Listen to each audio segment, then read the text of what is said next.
Pemirsa, apa saja pekerjaan rumah yang harus diselesaikan oleh Direktur Utama dan Komisaris Utama baru PLN? Kami akan membahasnya bersama dengan mantan anggota Komisi Energi DPR, Kurtubi, dan pengamat BUMN Toto Pranoto. Selamat malam, Pak Toto. Selamat malam, Sylvia. Pak Kurtubi, selamat malam. Apakah sudah bergabung, Pak Kurtubi? Ya, selamat malam, sudah bergabung. Baik, saya akan mulai dulu dari rekam jejak dari dua orang yang sudah dipilih sebagai Dirut PLN dan juga Komut PLN. Ada Zulkifli Zaini dan juga Amin Sunaryadi. Pak Kurtubi, menurut Anda apakah mereka berdua ini adalah orang-orang yang tepat untuk menyelesaikan masalah-masalah di PLN?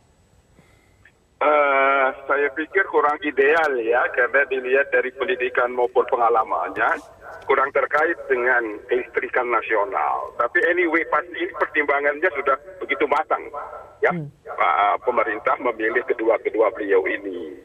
Jadi, ya. Pak Kurtubi, 5 tahun Anda di Komisi Energi DPR, apa saja waktu itu persoalan utama yang Anda lihat di PLN? Pertama ini pemerintah terlalu berkonsentrasi untuk mencapai elektrifikasi rasio 100%, sehingga kurang mengabaikan ya tugas PLN untuk mempercepat pertumbuhan ekonomi dan mendukung industrialisasi dengan energi yang bersih.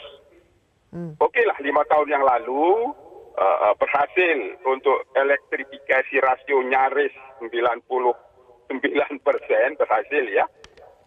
Tapi PR berikutnya ini, tantangan berikutnya sangat berat. Sebab listrik harus ditempatkan sebagai modal dasar sama dengan infrastruktur yang lain untuk mempercepat pertumbuhan ekonomi. Bahkan peran listrik ini lebih daripada infrastruktur yang lain. Karena apa? Listrik ini secara tidak langsung dia disebut dalam pasal 33 UUD 45. Ya, sehingga mau tidak mau pengelolaan kelistrikan nasional di bawah PLN ini ke depan harus diarahkan untuk mendukung industrialisasi setelah tugas untuk elektrifikasi rasio mencapai 95 atau 90 berapa persen. Sulit sekarang perhatiannya untuk bisa mendorong pertumbuhan ekonomi dengan cara satu, ya, mendorong agar konsumsi listrik per kapita kita ini bisa meningkat. Peningkatan konsumsi listrik ini menggambarkan tingkat kemakmuran, tapi ini memang bukan tugas PLN, tugas Menko Perekonomian dan menteri-menteri yang lain. Oke, Pak Kurtubi, mohon ditahan dulu. Saya ingin bertanya juga pendapat Pak Toto. Kalau tadi Pak Kurtubi mengatakan kurang ideal nama-namanya karena tidak sesuai dengan latar belakang kependidikannya. Tetapi sebetulnya Pak Toto, menurut Anda seperti apa dan orang-orang seperti apa sih yang diperlukan di PLN saat ini? Ya, saya kira keputusan pemerintah ya untuk menetapkan direksi dan komisar Dirut dan Komut baru di PLN, saya kira latar belakangnya agak cukup pragmatis lah menurut saya. Pragmatis dalam arti bahwa memang sekarang hal-hal yang harus dihadapi PLN tentunya kaitannya dengan tadi yang sudah disampaikan adalah bagaimana misalnya menyelesaikan case terkait dengan percepatan pembangunan 35.000 megawatt itu. Kedua, kaitannya juga dengan soal terkait aspek financing-nya. Karena ini kan memerlukan biaya yang luar biasa besar ya. Sehingga bagaimana proses menangani handling soal keuangan ini tentu memerlukan orang-orang yang dianggap cukup capable lah dengan cepat menghandling soal-soal ini ya.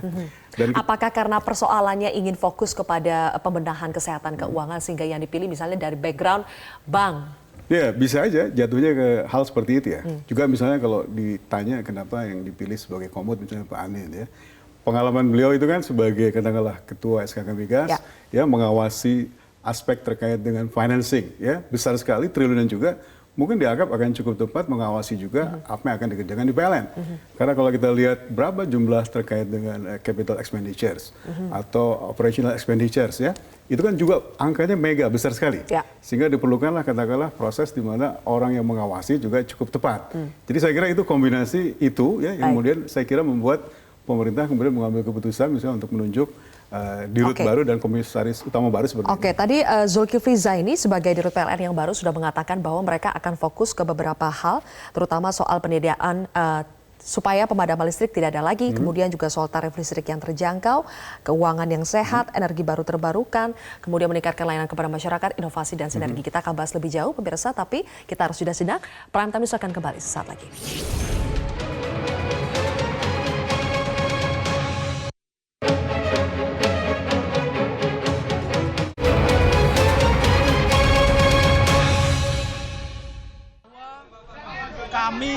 menyadari harapan masyarakat dan tantangan besar PLN dalam jangka pendek maupun jangka panjang guna memastikan PLN menjadi perusahaan listrik nasional yang mampu melaksanakan mandatnya secara berkelanjutan dan dengan sebaik-baiknya. Pertama, kita harus mampu mengatasi pemadaman listrik atau security of supply.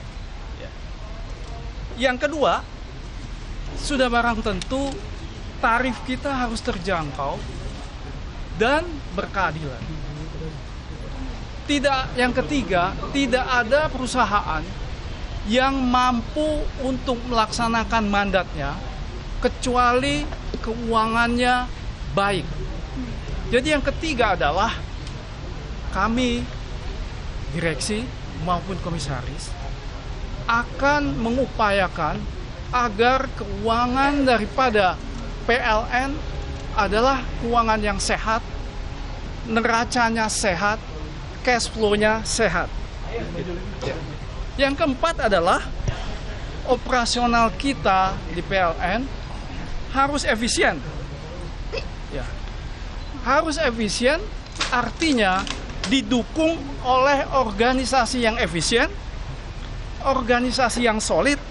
Sumber daya PLN kita harapkan untuk kompeten, saling bekerja sama atau sinergi, dan memiliki orientasi untuk melayani. Kami lanjutkan kembali perbincangan kami, kembali bergabung dengan Pak Kurtubi. Pak Kurtubi, tadi Anda mungkin sudah mendengar apa yang tadi disampaikan oleh Dirut PLN yang baru, Zulkifli Zaini, yang menyatakan apa saja fokus yang akan dilakukan PLN pada kepemimpinan ini. Terutama soal bagaimana menyediakan tarif listrik yang terjangkau, Pak. Kemudian juga membentuk agar PLN ini memiliki keuangan yang sehat dan juga operasional yang efisien. Ketiganya ini saya rasa sangat berkaitan satu sama lain. Apa saja catatan Komisi Energi pada saat itu terkait dengan persoalan tarif dan juga efisiensi yang ada di PLN, Pak? Dan bagaimana ini harus dirubah? Ya, kita ketahui tidak semua pembangkit listrik ini dibangun oleh PLN atau oleh negara karena kemampuan keuangan PLN dan negara yang terbatas. Tidak diberi kesempatan investor swasta untuk ikut berpartisipasi dalam bentuk IPP, ya. Pembangkit listrik swasta di mana listriknya dijual ke PLN. Nah, dalam hal listrik swasta IPP ini perlu ada cara kerja yang efisien kalau memang tujuannya untuk efisiensi antara lain, ya, agar investasi dari pihak IPP ini tidak memberatkan keuangan PLN. Jadi PLN dikasih kewenangan seluas-luasnya untuk mengatakan iya dan tidak terhadap investasi oleh swasta itu. Jangan sampai menjadi beban PLN. Nah, itu satu. Kedua, tadi Pak Dirut yang baru juga saya dengar juga mau meningkatkan energi EBT, energi yang bersih, ya. Ini sangat bagus. Sebab sekarang ini, ya, direksi sebelumnya sampai dan sekarang terlalu konsentrasi untuk menggunakan batu bara. Hingga Indonesia termasuk salah satu negara di dunia di mana penggunaan batu bara yang terbesar. Lebih 60% energi listrik kita dari batu bara. Ini terbesar di seluruh dunia, kan tidak salah, ya. Nah, ini ke depan energi yang bersih lah untuk bisa dibangun lebih banyak lagi. Tapi hati-hati. Jangan sampai lalu kebablasan soal kos biayanya seperti pembangkit listrik tenaga bayu. Itu mahal. Oke, terima kasih Pak Kurtubi, mantan anggota Komisi Energi DPR RI telah bergabung bersama kami. Pak Toto, kalau soal keuangan kita tahu sampai saat ini PLN masih disokong, disubsidi oleh pemerintah. Sementara tadi Pak Zulkifli mengatakan ingin menciptakan keuangan yang sehat dan ingin menyediakan tarif listrik yang terjangkau. Dengan kondisi yang ada saat ini, mampukah itu terrealisasi dan apa yang harus dilakukan supaya itu bisa terwujud? Ya, saya kira sekarang situasinya kan kondisinya misalnya kalau PLN itu tidak mendapatkan subsidi dari harga pokok produksi mereka, saya kira keuangan mereka juga akan sulit. Jadi misalnya kita lihat di angka tahun 2018, meskipun mereka mencatatkan keuntungan hampir 11 T misalnya, Tapi kan subsidi yang diberikan oleh pemerintah juga akibat selisih tadi juga cukup besar ya. Jadi pertanyaannya sebetulnya adalah ke depannya apabila pemerintah menyatakan misalnya ya, kami ingin mencabut saja subsidi kepada PLN, bagaimana sustainabilitas dari PLN ke depan? Makanya ini menjadi isu penting ya. Bagaimana masalah pengelolaan cost itu menjadi sesuatu yang penting ya. Dan kedua juga kita lihat bahwa misalnya dari sisi financing terhadap seluruh kebutuhan pembiayaan PLN ya. Kan boleh dibilang itu juga sebagian besar menggunakan hutang begitu ya. Hutang kalau kita cek misalnya sampai akhir tahun 2018 mungkin angkanya sudah hampir 350 T sendiri ya. Artinya untuk menutupi itu apakah tarifnya justru harus disesuaikan, Pak? Ya, justru gini, kalau sekarang pemerintah memutuskan misalnya ya, mereka akan cabut subsidi ke depan ya. Jadi kalau PLN tidak bisa menaikkan tarifnya, saya kira akan tanda petik ya bisa mengalami kesulitan besar. Sehingga kalau tarif listrik ini saya kira ya, itu kan kalau soal pricing ditentukan oleh pemerintah dan DPR ya, kapan naik atau tidak ya. Tapi kalau kebijakan yang misalkan dibuat seperti itu, maka tentu PLN harus berjuang ya. Bagaimana dari satu sisi dia meningkatkan masalah cost awareness-nya, sehingga punya cost structure yang baik. Tapi kedua juga bagaimana penyesuaian dari sisi revenue supaya mereka terjaga. Bahwa ke depan itu pelayanan mereka bisa sustain begitu ya. Terakhir Pak Toto, soal ini kan fokusnya ada banyak sekali. Mau meningkatkan EBT, kemudian juga rasio elektrifikasi 100%. Ada banyak sekali fokusnya.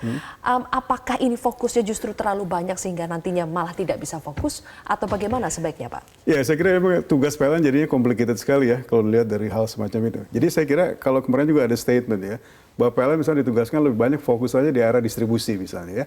Sementara area pembangkit di hulunya mungkin bisa diserahkan kepada pihak lain. Katakanlah yang memiliki kemampuan untuk sektor di hulunya misalnya. Jadi kalau PLN misalnya difokuskan di area distribusi saja misalnya, mungkin mereka bisa memberikan layanan yang lebih baik kepada seluruh customer-nya. Sehingga juga tanda petik distribusi kepada seluruh jaringan yang ada di Indonesia juga bisa jauh lebih merata. Jadi kalau mereka misalnya bisa melepaskan tugas di hulunya dan fokus di distribusi, saya kira itu mungkin akan lebih baik, lebih sehat buat PLN ya. Kalau itu dilepas di hulu, siapa yang bisa menghandle-nya Pak? Ya sekarang juga sebetulnya PLN tidak seluruhnya produksi listrik pakai mereka punya pembangkit. Kan sebagian besar juga disuplai dari IPP ya. Jadi kalau banyak nanti minat dari IPP untuk masuk ke sektor hulu, saya kira itu akan bisa lebih menarik dan meringankan juga tugas PLN. Yang tidak harus dia cover investasi juga area hulunya. tadi, seperti yang disebutkan oleh Pak Kurtubi. Tinggal yang penting saya kira bagaimana mengatur hubungan yang sehat. Supaya harga yang diterima oleh PLN dari seluruh supplier IPP-nya juga bisa harga yang bagus. Kita nantikan ya Pak, bagaimana nanti terobosan-terobosan dari Dirut PLN yang baru ini akan seperti apa. Terima kasih Pak Toto Pranoto telah bergabung bersama kami di Prime Time News.